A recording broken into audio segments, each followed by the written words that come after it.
Skin resurfacing is basically taking the skin and changing its texture to make it smoother and tighter. Historically, it was done with deep peels back in the 60s, 70s, into the 80s. And then we had a change over to using lasers, and using lasers to accomplish the same thing.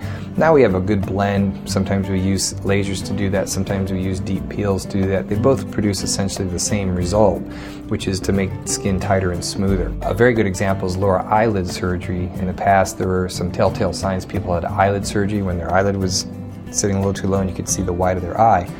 And that was because we used to think to make the skin look tighter in the lower lid, we'd make an incision and pull the skin too tight. Well, all that did was pull the eyelid down. We've now come to understand that it's really changing the texture of the skin, not the quantity of the skin, but the quality of it that gives the tightening. And resurfacing basically is wounding the skin and stimulating it to make new. When you make new skin, it makes new collagen, which is smoother and tighter. The ideal candidates are those people who I describe as like crepe paper that's been wrinkled, and you get that of the lower lids with the deep lines around the mouth. Okay, those are the types of patients, even the lines that they get in the creases of their cheek.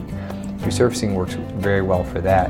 And in addition, it'll get rid of a lot of the accumulation of excess pigment. We start to get blotchy as we age, accumulation of too much sun over time, and so resurfacing helps that as well. It takes about an hour and a half at the most to be done. You have downtime of about a week.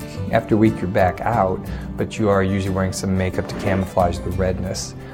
The redness fades over a series of months. It's very rejuvenating. Patients are very happy with it because it does something that we can't do any other way with surgery, injectables, Botox, any of that.